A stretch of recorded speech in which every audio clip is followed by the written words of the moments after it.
सरोकार टेलिभिजनको कार्यक्रम सरोकार विशेषमा यहाँहरूलाई स्वागत छ। म विनोद विश्वकर्मा।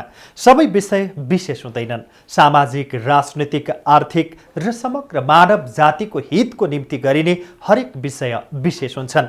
समाजको हितमा गरिने हरेक कार्यको सम्मान गर्दै समाजको हित विपरीतका कार्यको भण्डाफोर गर्ने विषयवस्तु सरोकार विशेषको प्राथमिकतामा पर्ने गरेका छन्। दर्शकहरू, आजको सरोकार विशेषमा नेकपा प्रचण्ड माधव पक्षकी नेत्री रामकुमारी झाँक्री पक्राउ र रिहाईबारे चर्चा गर्नेछौँ।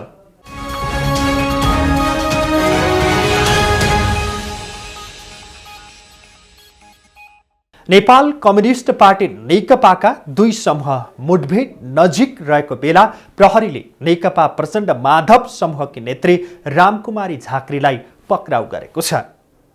राष्ट्रपति विद्यादेवी भण्डारीबारे अभिव्यक्ति दिएको विषयलाई लिएर प्रहरीले झाँक्रीलाई पक्राउ गरेको हो। महानगरीय अपराध महाशाखाको टोली झाँक्रीलाई उनकै घरबाट बिहीबार पक्राउ गरेको हो। गोरखामा आयोजित कार्यक्रममा राष्ट्रपतिबारे गरेको टिप्पणीलाई लिएर नेकपा ओली समूह सम्बद्ध अखिल नेपाल महिला सङ्घले रामकुमारी झाँक्रीलाई कारबाही गर्न माग गरेको थियो।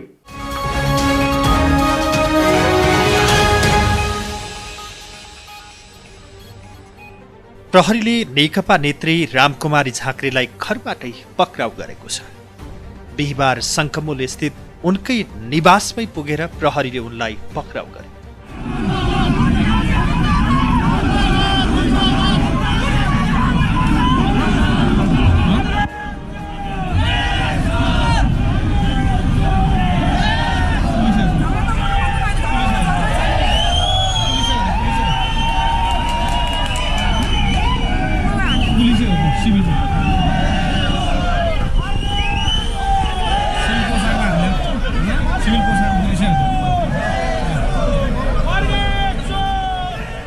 नेत्री झाँक्रीलाई प्रहरीले थमाएको पक्राउ पूर्जीमा राज्य विरुद्धको कसुर गरेको उल्लेख छ।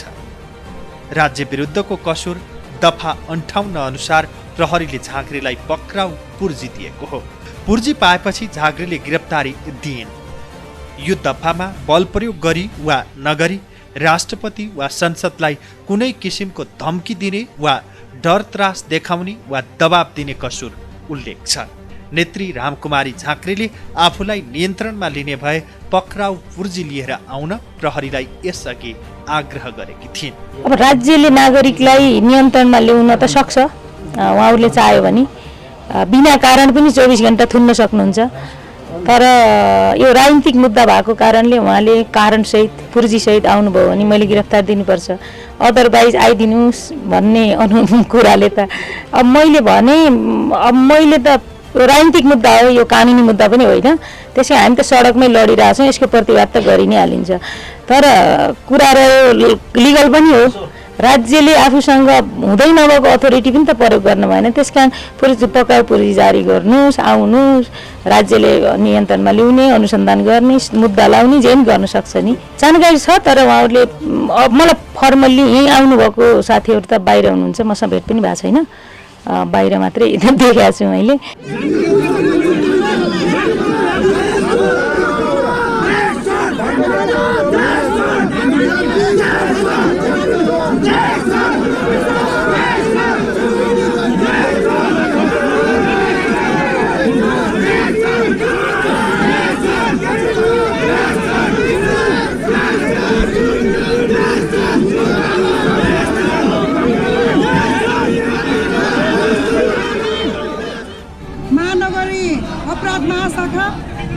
श्री रामकुमारी झाँक्री 11 टोल सहित काठमाडौँ जिल्ला महानगरपालिका वडा नम्बर 31 शङ्खमूल काठमाडौँ तपाईलाई राज्यको विरुद्धता कसुर अन्तर्गत दफा 58 को कसुरको अनुसन्धानको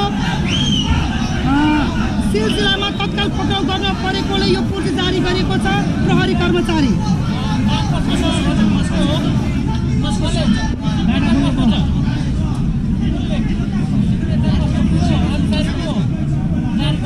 जारी गर्ने अधिकारी दुर्गाराज रेग्मी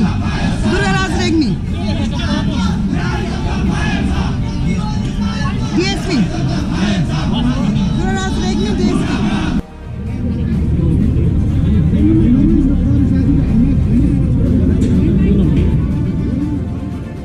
गोरखामा राष्ट्रपति विद्यादेवी भण्डारीबारे दिएको अभिव्यक्तिलाई लिएर प्रहरीले आफूलाई सोधपुछका लागि महानगरीय अपराध महाशाखाका प्रमुख एसपी दीपक थापाले फोन गरेर बोलाएको नेत्री झाँक्रीको भनाइ छ। त्यो त त्यति लामो 1-1.5 घन्टाको अब कति 1-1.25 घन्टा बोलेको भाषणको श्रृङ्खला हो र 30 ठाउँहरूले ठाउँ विशेषले अब मान्छेलाई त्यस्तो चोट पुग्छ भन्ने मलाई लाग्दैन, किनभने मलाई पनि चोट पुग्दैन। ती त विभिन्न ठाउँहरू हुन् जहाँ निर्वाचन क्षेत्र लोकेटेड पनि छ। त्यसो भए अब कुनै प्रसङ्गमा भने विषय चाहिँ त्यो अस्मितासँग या इज्जतसँग कसरी जोडिन्छ थाहा भएन कि सरकारले सूचीकरण गर्न पर्यो। यस्ता यस्ता विषय चाहिँ राष्ट्रपति र प्रधानमन्त्रीका प्राइभेट विषय हुन्, यसमा जनताले प्रश्न गर्न मिल्दैन, शब्द पनि उच्चारण गर्न मिल्दैन भन्न पर्यो। होइन भने त त्यो सामान्य बानेश्वर कोटेश्वर होइन चावेल बालकोट भक्तपुर कीर्तिपुर भन्न नपाउने भने त होइन होला। राज्यले नागरिकलाई नियन्त्रणमा लिन सक्छ, बिना कारण 24 घण्टासम्म थुन्न सक्छ, तर यो राजनीतिक मुद्दा भएकाले कारण र पुर्जीसहित आउन आफूले भनेको उनले बताए। यस्तो कसुर गर्नेलाई 7 वर्षसम्म कैद वा 70,000 रुपियाँसम्म जरिवाना वा दुवै सजाय हुने व्यवस्था छ। पक्राउ गर्न निवासमै प्रहरी पुगेपछि त्यहाँ केन्द्रित भएका नेकपाका कार्यकर्ताहरूले झाँक्रीको समर्थन र सरकारको विरोधमा चर्का नाराबाजी गरेका थिए।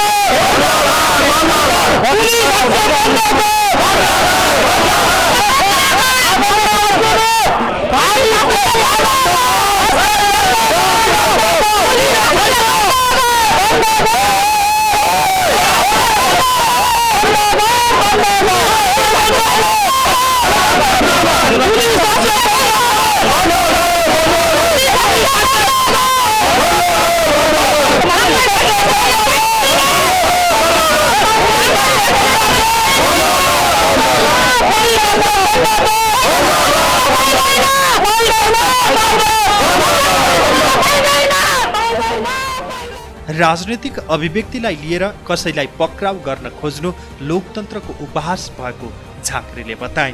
राष्ट्रपतिको भूमिकाका प्रति यहाँहरू सन्तुष्ट हुनुहुन्छ र नागरिक सन्तुष्ट हुनुहुन्छ र? राष्ट्रपतिको दोहोरो भूमिका छ। उहाँलाई संविधानले संविधानको परिपालक, संविधानको संरक्षक, कानुनको परिपालक भन्छ र राष्ट्रपतिले गर्ने काम कानुन बमोजिमको मात्रै हुन्छ भनेर संविधानमा स्पष्ट किटान गरिएको छ।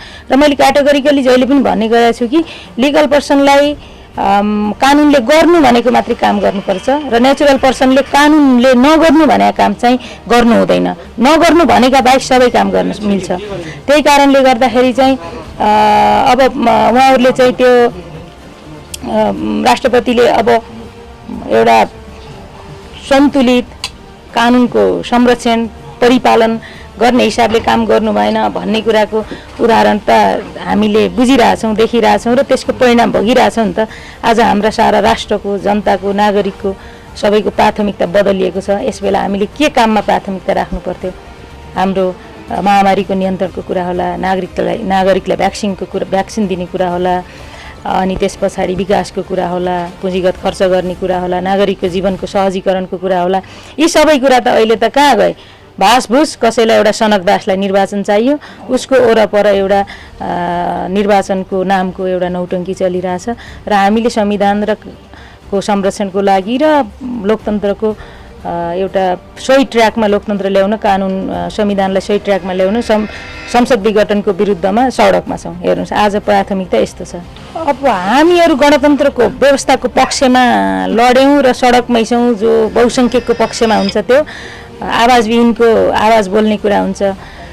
गणतन्त्रको प्रतीक राष्ट्रपति पद धारणा गर्ने व्यक्तिले आफूलाई निरङ्कुश शैलीमा प्रस्तुत गरेर राजतन्त्रकालीन भद्दा अभ्यास गर्न लाग्यो भने गणतन्त्रका पक्षहरूको बिचमा थियौँ भन्नेहरूको बिचमा पनि यस्तो टकराव हुन्छ। अहिले भएको त्यही हो।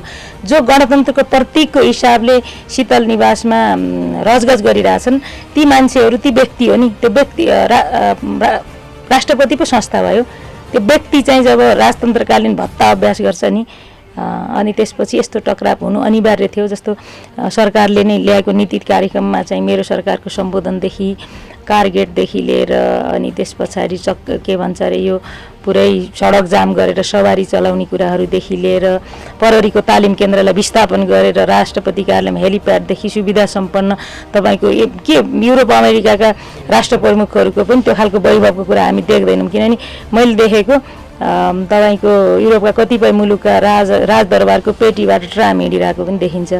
जुन खालको यस्तो भद्दा अभ्यास गरिन्थ्यो त्यो चाहिँ जनतालाई मन परेको थिएन र पछिल्लो चरण चाहिँ प्रधानमन्त्रीको कदमको सारथीको हिसाबले उहाँको एसिस्टेन्टको हिसाबले उहाँले जुन मतियारको हिसाबले काम गर्नुभएको छ त्यो त अवश्य पनि प्रश्न उठ्छ नि। राजतन्त्रमा राजाका बारे प्रश्न उठ्यो भने गणतन्त्रमा गणतन्त्रको विरुद्धमा जाने व्यक्तिको बारेमा प्रश्न त उठिहाल्छ नि।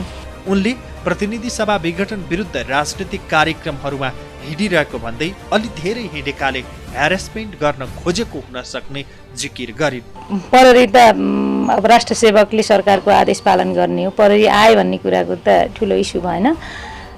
प्रहरी राज्यको प्रतिनिधिको हिसाबले आएको हो र यसमा अब सरकारको खास गरी प्रधानमन्त्री राष्ट्रपति उहाँहरूकै बढ्ता प्रेसर हो भन्ने नै बुझ्छु मैले। अनि अब यो अभिव्यक्ति स्वतन्त्रतामाथि कि चाहिँ मौलिक हक निलम्बन गर्न पर्यो, सङ्कटकालमा पनि मौलिक हक निलम्बन हुँदैन, अभिव्यक्ति स्वतन्त्रतामा कसैले पनि बन्देज लाउन सक्दैन। दोस्रो कुरा त्यो चाहिँ हाम्रो संविधानको ब्युटी पनि हो, हाम्रो लोकतन्त्रको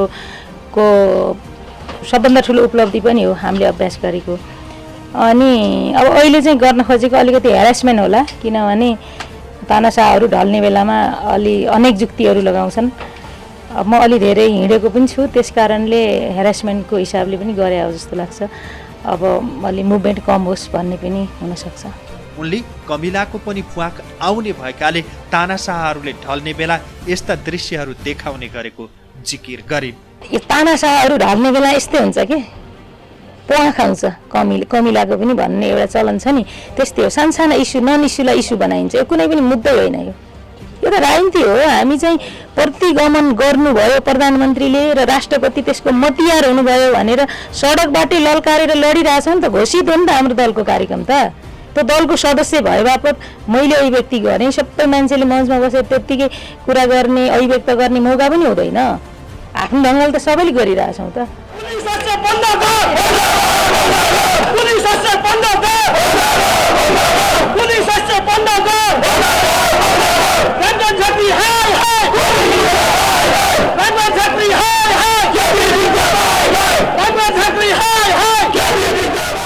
यसअघि झाँक्रीले गोर्खामा भएको एक कार्यक्रममा राष्ट्रपति विद्यादेवी भण्डारीले सक्रिय राजनीति गरेको भन्दै आलोचना गरेकी थिइन्। उनले मदन भण्डारीको हत्यापछि तत्कालीन एमालेले 2050 सालमा भण्डारीलाई चुनाव लडाउनु भुल भएको बताएकी थिइन्।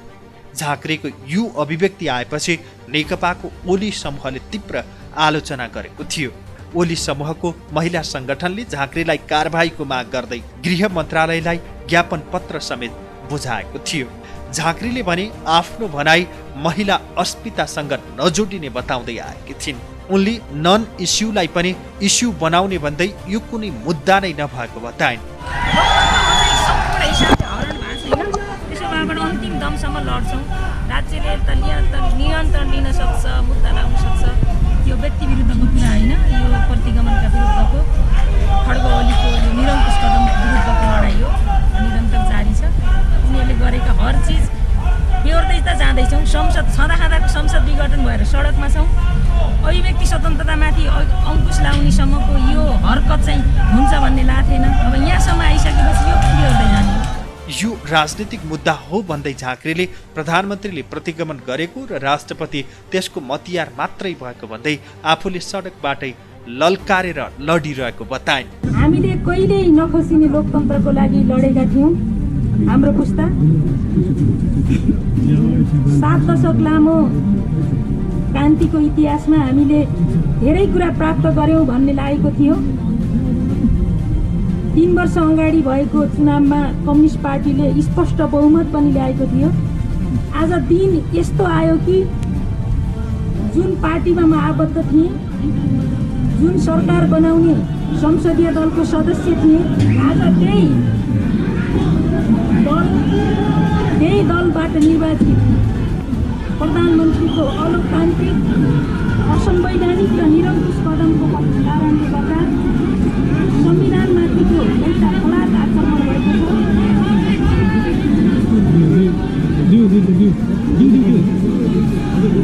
यो आक्रमणको परिणामस्वरूप आज जनताको प्रतिनिधिमूलक थलो संसदको विघटन भएर प्रतिगमन भएको छ र प्रतिगमनको विरुद्ध लोकतन्त्रको पक्षमा संविधानको पुनर्बहालीको लागि हामी सडकमा सङ्घर्षरत रहँदै गर्दा देशभरि मैले न्यायप्रेमी जनसमुदायलाई सङ्गठित गर्ने अभियानमा अभिव्यक्त गरेका केही विचारहरूको आधारमा आज केपी शर्मा ओलीले नेतृत्व गरेको सरकारले अभिव्यक्ति स्वतन्त्रतामा अङ्कुश लाउने प्रयास स्वरूप संविधानको धारा 58 अन्तर्गतको सरकारको अवशिष्ट अधिकार प्रयोग गरेर ममाथि पक्राउ राज्य विरुद्धको कसुरको पक्राउ पूर्जी जारी गरेको छ।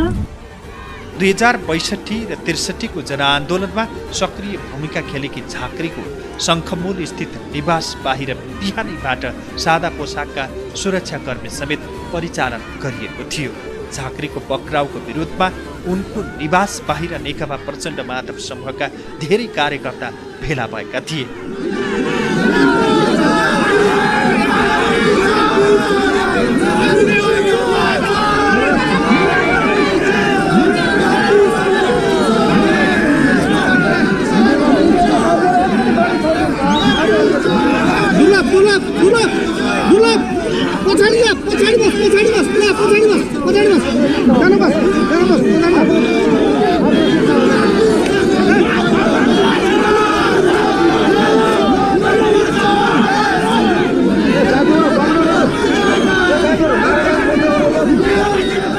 रामकुमारीको पक्राउपछि नेकपा प्रचण्ड माधव पक्ष पनि तातेको छ। विभिन्न कार्यक्रमहरूमा झाँक्री पक्राउ विरुद्ध शीर्ष नेताहरूले पनि कडा अभिव्यक्ति दिइरहेका छन्। रामकुमारी झाँक्रीको पक्राउपछि प्रचण्ड माधव पक्षले सडक नै तताइरहेको छ। उसले सडकबाट नै तह लगाउने चेतावनी समेत दिएको छ।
प्रधानमन्त्री केपी ओली समूह विभिन्न किसिमका फाइलहरू खोल्ने पक्षमा छ।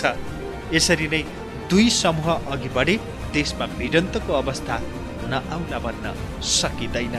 तसर्थ दुवै समूह बेलैमा सचेत हुनु जरुरी छ।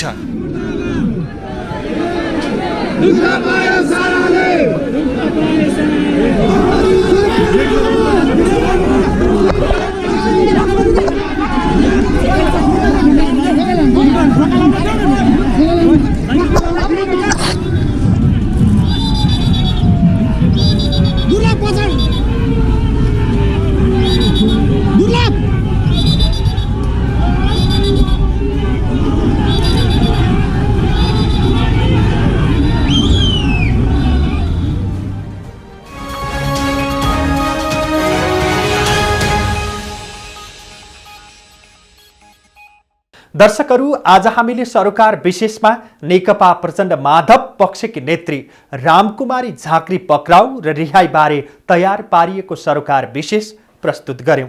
कार्यक्रम सरोकार विशेषमा हामी समाजका तीता मीठा यथार्थहरूबारे जानकारी दिन उपस्थित हुनेछौँ।